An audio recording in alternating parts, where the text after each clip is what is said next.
കവിഞ്ഞൊഴുകുമി അനുഗ്രഹം നിറഞ്ഞൊഴുകുമി അനുഗ്രഹം. കവിഞ്ഞൊഴുകുന്ന അനുഗ്രഹത്തിലേക്ക് ഏവർക്കും സ്വാഗതം. ലോകമെങ്ങും ഇന്ന് കർത്താവായ യേശു ക്രിസ്തുവിൻ്റെ ക്രൂശീകരണം ആ വെള്ളിയാഴ്ചയെ ഓർക്കുകയാണ്. ദുഃഖ വെള്ളിയാഴ്ച എന്നാണ് പൊതുവെ മലയാളികൾ ഈ ദിവസത്തെക്കുറിച്ച് പറയുന്നത്. ഇംഗ്ലീഷിൽ ഗുഡ് ഫ്രൈഡേ, നല്ല വെള്ളിയാഴ്ച, രണ്ടും ഒരർത്ഥത്തിൽ ശരിയാണ്. വാസ്തവത്തിൽ ദൈവപുത്രനെ ക്രൂശിച്ച ഒരു വലിയ ദുഃഖം. എന്നാൽ ആ ദുഃഖം യേശു ഒരിക്കൽ പറഞ്ഞു, നിങ്ങളുടെ ദുഃഖം ആനന്ദമായി മാറും. കർത്താവായ യേശുവിൻ്റെ ക്രൂശീകരണ സമയത്ത് എല്ലാവരും ദുഃഖിച്ചു. ആ മാതാവ് എത്ര ദുഃഖിച്ചു. ശിഷ്യന്മാരെല്ലാം ചിന്നിച്ചെതറി. വേദനകൾ, ഭയം, നിരാശ, എന്തൊരു അനുഭവമായിരുന്നു.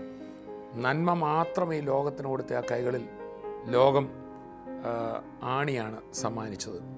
ആ ശിരസിൽ മുൾക്കിരീടമാണ് കൊടുത്തത്. ദൈവപുത്രനെ ഈ ലോകം ക്രൂശിച്ചു.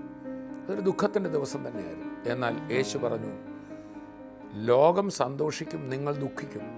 അങ്ങനൊരു ദിവസം വരുന്നുണ്ട്. തൻ്റെ ക്രൂശീകരണത്തെക്കുറിച്ചാണ് പറഞ്ഞു. എന്നിട്ട് യേശു പറഞ്ഞു, എന്നാൽ നിങ്ങളുടെ ദുഃഖം ആനന്ദമായി തീരും.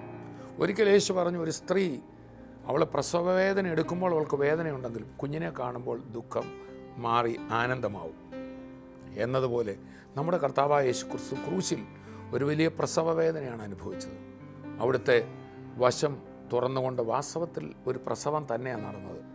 യേശു ക്രിസ്തുവിൽ വിശ്വസിക്കുന്ന മക്കൾ പുതിയ വ്യക്തികളായി, അവർക്ക് സമാധാനവും സന്തോഷവും മരണാനന്തര ജീവിതത്തെക്കുറിച്ചുള്ള ഉറപ്പും കിട്ടുമ്പോൾ, ഒരു പുതിയ ജനതയെ കാണുമ്പോൾ, ആ ഒരു അമ്മ ദുഃഖം മാറി പ്രസവത്തിൽ സന്തോഷമായി മാറുന്ന പോലെ യേശു ക്രിസ്തുവിൻ്റെ ഒരു പുതിയ ജനതയെ ഉൽപ്പാദിപ്പിക്കുന്ന ആ ക്രൂശിൽ ആനന്ദമുണ്ടായി. അത് കർത്താവ് സന്തോഷിക്കുന്നു. മാത്രമല്ല, യേശുവിൻ്റെ ക്രൂശ് അത് ഓർക്കുമ്പോൾ നമുക്ക് വേദനയുണ്ടെങ്കിലും ഇന്ന് നമ്മൾ അനുഭവിക്കുന്ന എല്ലാ സന്തോഷവും ക്രിസ്തു ക്രൂശിലെ വേദനയിലൂടെ നമുക്ക് നൽകി തന്നതാണ്. അത് ഓർക്കുമ്പോൾ നമുക്ക് നന്ദിയുണ്ട്. ഇന്നത്തെ ഈ എപ്പിസോഡിന് ഒരു പ്രത്യേകതയുണ്ട്. ജീവിതം മുഴുവൻ ദുഃഖമായിരുന്ന 3 പേര് എൻ്റെ കൂടെ ഉണ്ട്. അവരുടെ വെള്ളിയാഴ്ചകൾ മാത്രമായിരുന്നില്ല, ജീവിതത്തിലെ എല്ലാ ദിവസങ്ങളും പല ദുഃഖത്തിലും വേദനയിലും കടന്നുപോയ 3 ചെറുപ്പക്കാർ എന്നോടൊപ്പം വന്നിരിക്കുകയാണ്. ഇപ്പോൾ അവർക്ക് ഈ ദിവസം മാത്രമല്ല, അവർക്ക് എല്ലാ ദിവസവും നല്ല വെള്ളിയാഴ്ചയായി തീർന്നിരിക്കുകയാണ്. 3 പേരും 3 തുറയിലുള്ളവരാണ് ഇന്ന് എൻ്റെ കൂടെയുള്ളത്. ഒരു ഡോക്ടറുണ്ട്, കൂടാതെ ഒരു ചുമട്ട് തൊഴിലാളി എൻ്റെ കൂടെ ഉണ്ട്, കൂടാതെ ബിൽഡിംഗ് മെറ്റീരിയൽസൊക്കെ കൊടുക്കുന്നൊരു ബിസിനസ് ചെയ്യുന്ന ബ്രദർ എന്നോടൊപ്പമുണ്ട്. ഈ ഇരിക്കുന്നത് പ്രസന്നൻ ബ്രദറാണ്. പ്രസന്നൻ ബ്രദറിൻ്റെ ജീവിതം എങ്ങനെ കർത്താവ് ദുഃഖം മാറ്റി ആനന്ദത്തിലേക്ക് കൊണ്ടുവന്നു, യേശുവിൻ്റെ ക്രൂശ് മരണത്തിലെ ആ സഫറിങ്, അവൻ്റെ അടിപ്പിണറുകളാൽ നിങ്ങൾക്ക് സൗഖ്യമുണ്ടെന്ന്, അത്ഭുത സൗഖ്യമാണ്. വൈദ്യശാസ്ത്രം കൈവിട്ട എല്ലാ മനുഷ്യരും കൈവിട്ട് ശോഷിച്ച് എല്ലും തോലുമായി ഈ മനുഷ്യനെ ജീവിക്കുകയാലെന്ന് പറഞ്ഞ പ്രസന്നൻ ഇന്ന് ജീവനോടെ ഇവിടെ ഉണ്ട്. അദ്ദേഹം തിരുവനന്തപുരത്ത് ഒരു ചുമട്ട് തൊഴിലാളി ആണ്. അപ്പോൾ തന്നെ എന്നോടൊപ്പം ഡോക്ടർ നിതിൻ ഉണ്ട്. ഇദ്ദേഹം തിരുവനന്തപുരത്തൊരു ഡോക്ടറായി പ്രാക്ടീസ് ചെയ്യുമ്പോൾ തന്നെ ഇന്ന് നമ്മുടെ വട്ടപ്പാറ ഉള്ള ഹെവൻലി ഫീസിൻ്റെ പ്രവർത്തനങ്ങളുടെ മുമ്പിൽ ഈ ബ്രദറാണ് നിൽക്കുന്നത്. ഇവരും അവിടെ വട്ടപ്പാറയിൽ തന്നെ ശുശ്രൂഷയോട്, ഇവരെല്ലാം ശുശ്രൂഷകരും കൂടെയാണ്. ഒരു ഡോക്ടർ കൂടെ ഉണ്ട്. ഡോക്ടറിൻ്റെയും ദുഃഖം ആനന്ദമായി മാറി. യേശു ക്രൂശിനെ നോക്കിക്കൊണ്ട് പറഞ്ഞു, ലോകം സന്തോഷിക്കും കർത്താവിൻ്റെ ആ മരണത്തിൽ, പക്ഷേ നിങ്ങൾ ദുഃഖിക്കും, എന്നാൽ നിങ്ങളുടെ ദുഃഖം ആനന്ദമായി മാറും. മറ്റൊരാൾ കൂടെ നമ്മുടെ കൂടെ ഉണ്ട്, ബ്രദർ ജോഫിനാണ് ബിൽഡിംഗ് മെറ്റീരിയൽസൊക്കെ സപ്ലൈ ചെയ്യുന്നു. ആദ്യം ഒരു JCB ഒക്കെ ഓടിച്ചുകൊണ്ടിരുന്ന ആളാണ്, ഓപ്പറേറ്ററായിരുന്നു. വളരെ ചെറുപ്പക്കാരനായി താൻ തിരുവല്ല ഭാഗത്ത് നിന്ന് തിരുവനന്തപുരത്ത് പോയി. ചെറുപ്പം മുഴുവൻ എന്നോട് പറഞ്ഞത് നാശത്തിലായിരുന്നു. എന്നാൽ യേശു തന്നെ വിടുവിച്ചു. യേശു ക്രൂശിൽ മരിച്ച ഒരു ദുഃഖവെള്ളി മാത്രമല്ല, അടുത്ത ദിവസം ഈസ്റ്റർ എന്നാൽ യേശു ഓരോ കൊല്ലവും മരിക്കുകയും ഉയർക്കുകയൊന്നും ചെയ്യുന്നില്ല. 2000 വർഷം മുമ്പ് ഉയർത്തെഴുന്നേറ്റ കർത്താവ് ഒരു ദിവസം ഈ ബ്രദറിനെ തൊട്ടു. ആ സംഭവം എന്ന് പറയാം, ബ്രദർ തിരുവനന്തപുരത്ത് പോയി വളരെ ഒരു തെറ്റിയ വഴിയിലാണ് നടന്നത് അല്ലേ? ഞാൻ മാനസികമായി ഭയങ്കര അസ്വസ്ഥത അനുഭവിച്ചുകൊണ്ടിരിക്കുന്ന സമയത്താണ് മദ്യപാനം ഉണ്ടായിരുന്നു. അങ്ങനെ ഇരിക്കുമ്പോൾ മാനസികമായി ഭയങ്കര അസ്വസ്ഥത, തലയുടെ ഇടയിൽ സൈഡിൽ ഭയങ്കര വേദന, ഭയങ്കര അസ്വസ്ഥത അനുഭവിച്ചുകൊണ്ടിരിക്കുന്ന സമയത്ത്. എത്ര വയസ്സിലാണ്? അന്ന് ഒരു 23 വയസ്സേ ഉള്ളൂ. 23 വയസ്സിലൊക്കെ അവിടെ ഒരുപാട് കൂട്ടുകാരുണ്ടായിരുന്നു. അപ്പം നമ്മുടെ നാടല്ല, വേറെ നാടാണ്. അപ്പം നമ്മളെ അറിയാവുന്ന ആരുമില്ല. ഒരുപാട് കൂട്ടുകാരായി. ചുമ്മാ രസത്തിന് വേണ്ടി മദ്യപാനമൊക്കെ നേരത്തെ ഉണ്ടായിരുന്നു. എന്തായാലും കൂട്ടം കൂടി അടിച്ചു. അതുകൂടാതെ മദ്യപാനം, അതിലുപരി തലയുടെ ഇടസടി ഭയങ്കര വേദന, മൈൻഡ് ഔട്ടായിപ്പോയി. പിന്നെ ആരോട് എന്തോ സംസാരിക്കുന്നത് പെട്ടെന്ന് ദേഷ്യം വരും. കൈ കിട്ടുന്നൊക്കെ അടിച്ചു പൊട്ടിക്കും, മൊബൈലൊക്കെ അടിച്ചു പൊട്ടിക്കും. ഒരു മാനസിക അസ്വസ്ഥത പോലെ, ഭയങ്കര അസ്വസ്ഥ. വീട്ടിൽ ചെന്നാലും അതുതന്നെ അവസ്ഥ. ഭയങ്കര ആരോടും സംസാരിക്കുമ്പോൾ പെട്ടെന്ന് ദേഷ്യം വരും. ഇഷ്ടപ്പെടാത്ത കാര്യം കണ്ട പെട്ടെന്ന് ദേഷ്യം വരും. അങ്ങനെ ഇരിക്കുന്ന സമയത്ത് ഞാൻ ഒരു പോത്തൻകോട് ജംഗ്ഷനിൽ ഞാൻ നിൽക്കുന്ന സമയത്ത് രാത്രി 12 മണിക്ക് ഞാൻ പോത്തൻകോട് ജംഗ്ഷനിൽ നിൽക്കുക. മാനസികമായി തകർന്ന ഉറക്കമില്ല.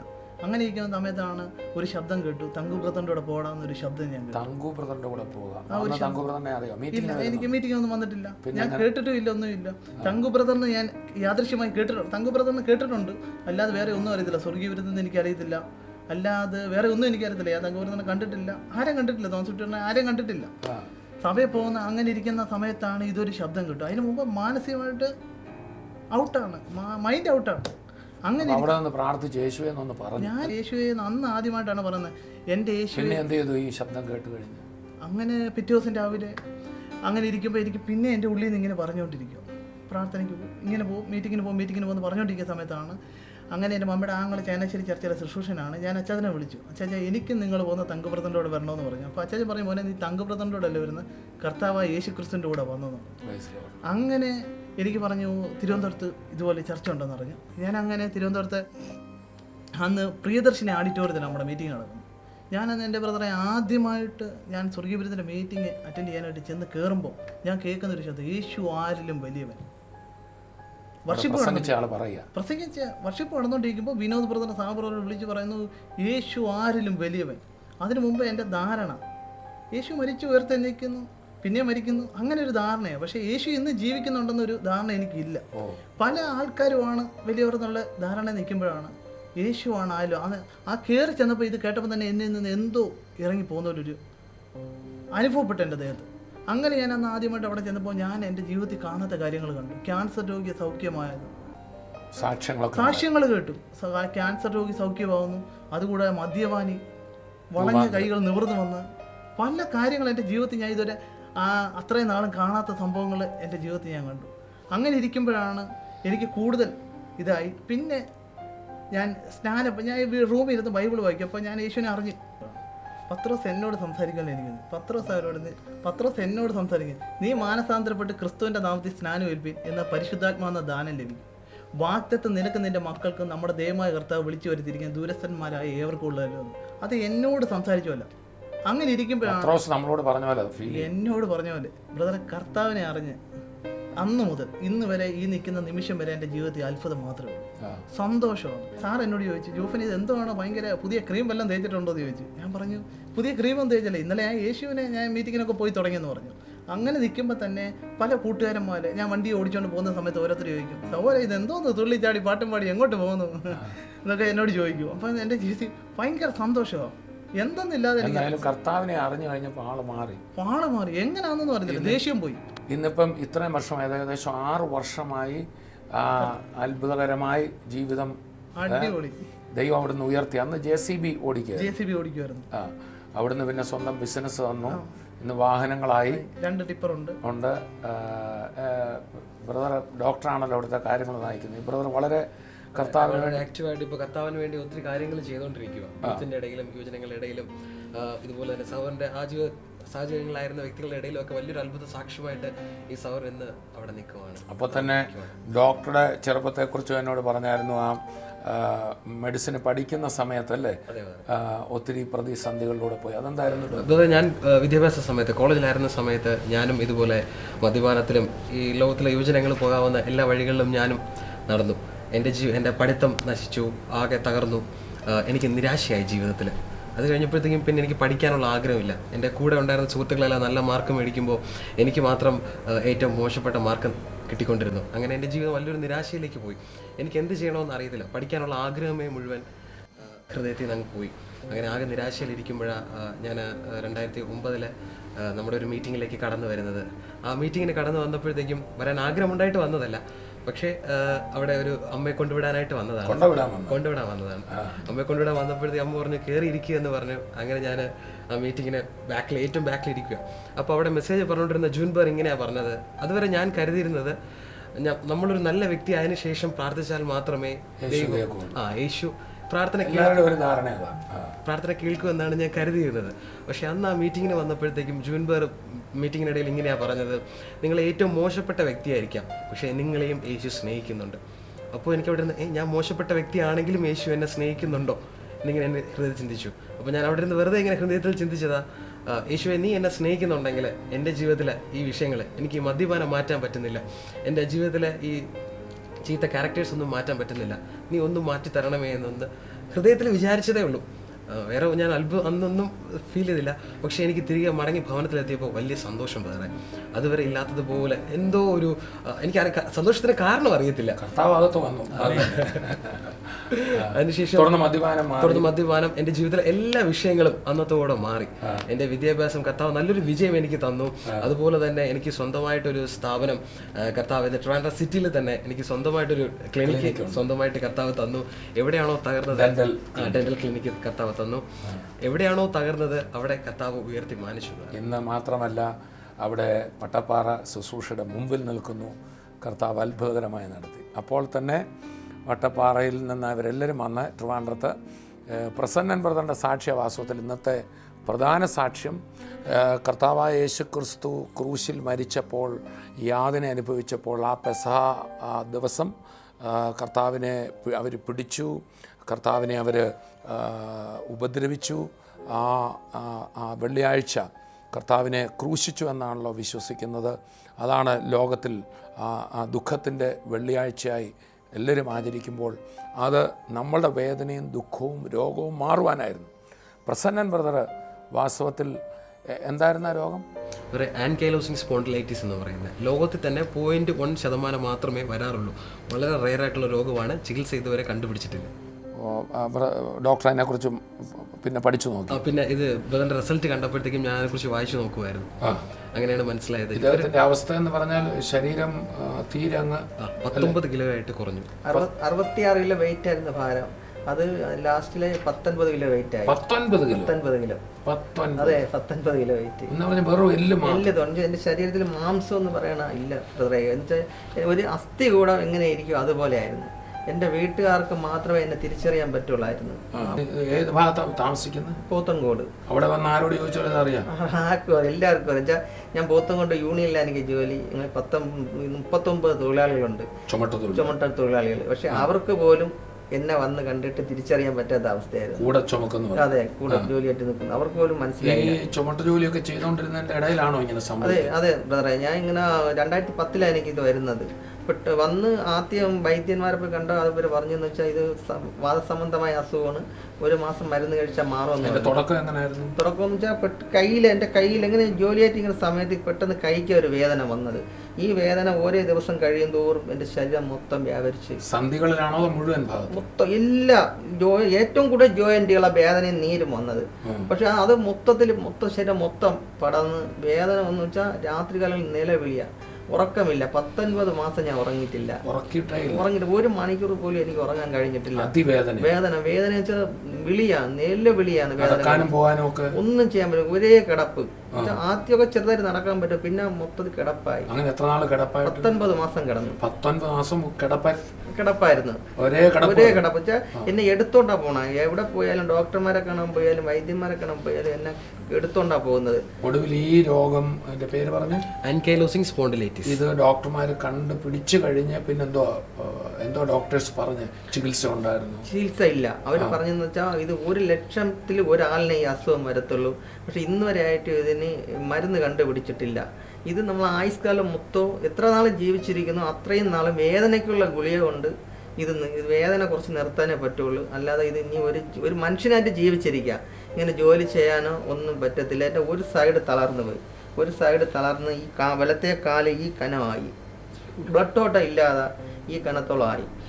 അങ്ങനെ കിടക്കുന്ന സമയത്ത് എന്നെ എവിടെ കൊണ്ടുപോയാലും എന്നെ എടുത്തുകൊണ്ട് പോയി ശരീരം അനങ്ങാൻ പാടില്ല. എന്നെ ഡോക്ടർമാരടുത്ത് കൊണ്ടുപോകുമ്പോൾ എൻ്റെ ശരീരം മൊത്തം വലിയ തുണി കൊണ്ട് ചുറ്റി, എന്ന് വെച്ചാൽ അനങ്ങാൻ പാടില്ല, ചുറ്റി കെട്ടിയ ചുറ്റിയിട്ട് പാടെ കൊണ്ടാണ് കിടത്തിയെ കൊണ്ടുപോകുന്നത്. ഒരു ചെറിയ കട്ടറില്ല, ഒന്നും വീഴാൻ പാടില്ല. അങ്ങനെ വളരെ ബുദ്ധിമുട്ട്. എന്നുവെച്ചാൽ എനിക്ക് അവസാന ഘട്ടമായപ്പോൾ എനിക്ക് എങ്ങനെയെങ്കിലും ഒന്ന് മരിച്ച് കിട്ടിയാൽ മതി ബ്രദറെ. കാര്യം എന്ന് വെച്ചാൽ വിളി കൊണ്ട് നിലവിളിയാണ്, അങ്ങ് മരിച്ചു കിട്ടിയാൽ മതി. ആ അവസ്ഥയിലായി. എന്നെ കൊണ്ട് ഒറ്റയ്ക്ക് എണീറ്റ് മരിക്കാനുള്ള ശക്തിയില്ല, ആത്മഹത്യ പോലും ചെയ്യാൻ അത്ര അവസ്ഥയായിരുന്നു. എൻ്റെ വീട്ടുകാർക്ക് ആർക്കും ഉറക്കമില്ല. എന്നെ കാണാൻ വരുന്നവർ എൻ്റെ അടുത്ത് വന്ന് കരച്ചിരുന്നു വെച്ചാൽ ആ അവസ്ഥയിലാണ്. മരിച്ച ഒരു ശവം എങ്ങനെ കിടക്കുന്നോ അതുപോലെയാണ്. എൻ്റെ മുഖമൊന്നും തിരിച്ചറിയാൻ പറ്റും. എൻ്റെ കണ്ണൊക്കെ കുഴിഞ്ഞ് താന്ന്, കിണറ്റിൽ ഇങ്ങനെ നോക്കും വെള്ളം കിടക്കുന്ന അതുപോലെയാണ്. എൻ്റെ കണ്ണൊക്കെ കുഴിഞ്ഞ് താന്നു പോയി. ഈ കാലം എന്ന് പറയുമ്പം പിന്നെ എൻ്റെ ശരീരത്തിൽ ഉണ്ടെന്ന് അറിയാൻ പറ്റത്തില്ല. ഉണ്ടെന്ന് അറിയണമെങ്കിൽ ഇങ്ങനെ എടുത്ത് പൊക്കി നോക്കണം ആരെങ്കിലും. ഞാൻ ചിലപ്പോഴൊക്കെ ഞാൻ എൻ്റെ വൈഫിൻ്റെ അറിയാൻ പറ്റത്തില്ല. അപ്പോഴേ ഞാൻ എൻ്റെ വൈഫിൻ്റെ അടുത്ത് പറയും എൻ്റെ കാല് കൂടെ ഇങ്ങനെ ഉണ്ടാവുന്ന അനക്കി നോക്കാൻ വേണ്ടിയിട്ട്. അത്ര മാത്രം ഞാൻ വേദന അനുഭവിച്ച് അങ്ങനെ ഇരിക്കുമ്പോൾ പിന്നെ എൻ്റെ അടുത്ത് എൻ്റെ മാമൻ്റെ കൂടെ ജോലിക്ക് പോകുന്ന ഒരാൾ എൻ്റെ അടുത്ത് കുറച്ച് യേശുവിനെ കുറിച്ച് കുറച്ച് സാക്ഷ്യങ്ങൾ പറഞ്ഞു. വട്ടപ്പാറ താമസിക്കുന്ന ഓമന സഹോദരി ചർച്ചിലുള്ളതാണ്. അവർ ഞാൻ ഇത്രയും നാൾ സുഖമില്ലാതെ കിടക്കണോണ്ട് യേശുവിനെ കുറച്ച് കാര്യങ്ങളൊക്കെ മാറ്റിയെടുത്ത് പറഞ്ഞ് കുറേ സാക്ഷ്യങ്ങൾ പറഞ്ഞു. അപ്പോൾ എൻ്റെ വീട്ടിൽ വരട്ടാന്ന് ചോദിച്ചു. ഒരു ദിവസം എന്നെ ഒന്ന് കാണാൻ വേണ്ടി പ്രാർത്ഥനയ്ക്ക്. അവർ പ്രാർത്ഥനയ്ക്ക് വരട്ടാന്ന് ചോദിച്ചപ്പോൾ ഞാൻ വരണ്ടെന്നാണ് പറഞ്ഞത്. അവസ്ഥയിലാണെങ്കിലും കാരണം ഞാൻ യേശുവിനെ അറിഞ്ഞില്ലാത്തൊരു കുടുംബത്തിലാണ് ജനിച്ചതും വളർന്നതല്ല. യേശുവിനെ കുറിച്ച് എനിക്ക് ഒന്നും അറിയത്തില്ല. പിന്നെ ഇതിന് ഈ വിശ്വാസവും ഇല്ല, എനിക്ക് ഒട്ടും വിശ്വാസവും ഇല്ലായിരുന്നു. ആദ്യം ഞാൻ വരണം ഈ അവസ്ഥയിൽ, ഈ മരിക്കാൻ കിടക്കുന്ന അവസ്ഥയിൽ ഈ പ്രാർത്ഥനയ്ക്കാണെങ്കിൽ എൻ്റെ വീട്ടിൽ വരണ്ട എന്നാ ഞാൻ പറഞ്ഞത്. അപ്പോഴവർ ഫോൺ നമ്പർ എന്നെ ഇടയ്ക്കിടയ്ക്ക് വിളിച്ചു. ഒരു ദിവസമെങ്കിലും ഒന്ന് വരട്ടാന്ന് ചോദിച്ച്. അപ്പോൾ അവർ ആ ദയനീയമായ ഇത് കേട്ടപ്പോൾ ഞാൻ പറഞ്ഞു വരാൻ പറഞ്ഞ്. അവർ വീട്ടിൽ വന്ന് യേശുവിനെ കുറിച്ച് പറഞ്ഞ്, യേശു മരിച്ചു അടക്കപ്പെട്ട് ഇന്ന് ജീവിക്കുന്നു, യേശു സൗഖ്യം തരുന്ന ആളാണ്. അങ്ങനെ കുറേ കാര്യങ്ങൾ പറഞ്ഞപ്പോൾ എനിക്ക് ഒരു മനസ്സിന് ഒരു സന്തോഷം തോന്നി. അവർ പ്രാർത്ഥിച്ചിട്ട് എൻ്റെ പറഞ്ഞ് ഇങ്ങനെ വെള്ളിയാഴ്ച ദിവസം തിരുവനന്തപുരത്ത് തന്നെ പട്ടം എസ് സെൻറ്ററിൽ ഇങ്ങനെ ആരാധനയുണ്ട്, ഒരു ദിവസം എങ്ങനെയെങ്കിലും വരാൻ പറ്റുമെന്ന് ചോദിച്ചു. അപ്പോഴാ ആൻറ്റി അടുത്ത് ആൻറ്റി എനിക്ക് ഒരു 5 മിനിറ്റ് പോലും എണീറ്റിരിക്കാൻ പറ്റത്തില്ല ബ്രദറെ, എല്ലാം കിടന്നുകൊണ്ടാണ്. അവർ എങ്ങനെയെങ്കിലും ഒന്ന് അവിടെ വന്നു കഴിഞ്ഞാൽ കൊള്ളായിരുന്നു. ഞാൻ പറഞ്ഞു ശരി, അവിടെ വന്നാലും എനിക്ക് ഇരിക്കാൻ പറ്റത്തില്ല. അപ്പോൾ അവിടെ വന്നു കഴിഞ്ഞാൽ ഒന്ന് പ്രാർത്ഥിച്ചിട്ട് എന്നെ ഉടനെ വിടാമെന്ന് പറഞ്ഞ് ഒരു വെള്ളിയാഴ്ച ദിവസം എന്നെ വണ്ടിയിൽ കയറ്റി കൊണ്ടുപോയി. അവിടെ ചെന്ന് അവിടെ അന്ന് രായമ്മ ആൻറ്റി സാവു ബ്രദറുമാണ് ശുശ്രൂഷ ചെയ്യുന്നത്. അവർ എൻ്റെ അടുത്ത് രായമ്മ ആൻറ്റി പ്രാർത്ഥിച്ച് കസേരയിൽ ഇരിക്കാൻ പറഞ്ഞു. ഇരുന്ന് ബ്രദറെ അന്ന് 10:30 മണി അവിടെ ഇങ്ങനെ ഒന്ന് പ്രാർത്ഥിച്ച് എൻ്റെ അടുത്ത് പറഞ്ഞു ഒന്ന് ചാരി ഇങ്ങനെ ഇരിക്കാൻ പറ്റുമെന്ന് കേട്ട് ഞാൻ ചാരി അങ്ങ് ഇങ്ങനെ ഇരുന്നിട്ട് പിന്നെ എൻ്റെ അടുത്ത് എന്തോ അന്ന് 10:30 മണിക്ക് തുടങ്ങി ആരാധന 1:30 മണിയായി തീർന്നപ്പം ഈ 1:30 മണി വരെ ഞാൻ വേദന എന്തെന്ന് അറിഞ്ഞിട്ടില്ല. ഒട്ടും വേദനയില്ല. ഒരു 5 മിനിറ്റ് പോലും ഞാൻ എണീറ്റിരിക്കാത്ത ഞാൻ ഒരു 2-3 മണിക്കൂർ വേദന എന്തെന്ന് ഞാൻ അറിഞ്ഞിട്ടില്ല.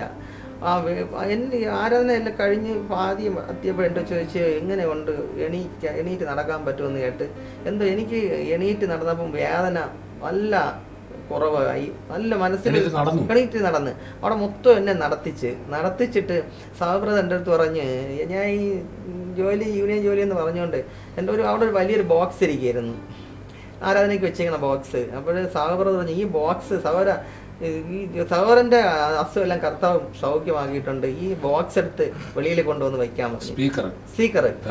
അപ്പോൾ ഇത് കേട്ടപ്പോൾ എൻ്റെ ജീവൻ പോയി. എടുത്തു കൊണ്ടുപോയ ആള് എഴുന്നേറ്റിരുന്നു, നടന്നു സ്പീക്കർ.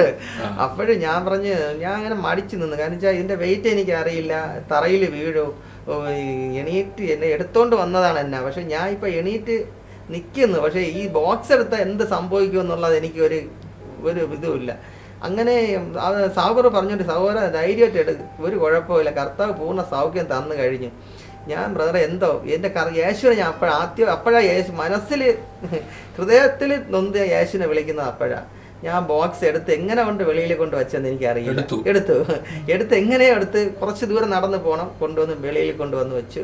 വെളിയിൽ കൊണ്ടുവന്നിട്ട് വീണ്ടും വന്നിട്ട് പിന്നെ അവരൊന്നുകൂടെ പ്രാർത്ഥിച്ച് വീട്ടിൽ ചെന്നപ്പോൾ എനിക്ക് ഭയങ്കര സന്തോഷം. കാരണം മറ്റേ എനിക്ക് ആരുടെ അങ്ങനെ സംസാരിക്കുകയൊന്നുമില്ല. എനിക്ക് എൻ്റെ ജീവിതം തകർന്ന് ഇനി ഞാൻ എണീറ്റ് നടക്കില്ല എന്നുള്ള ആ ഒരു പ്രതീക്ഷ തന്നെയായിരുന്നു എനിക്ക്. അങ്ങനെ വീട്ടിൽ വന്നപ്പോൾ എനിക്ക് ഭയങ്കര സന്തോഷം, എല്ലാവരുടെ അടുത്തും വലിയ സ്നേഹവും. പക്ഷെ അത് മാത്രമല്ല ബ്രദറെ, അന്ന് 19 മാസം ഉറങ്ങാത്ത ഞാൻ അന്ന് രാത്രി സുഖമായി കിടന്നുറങ്ങി.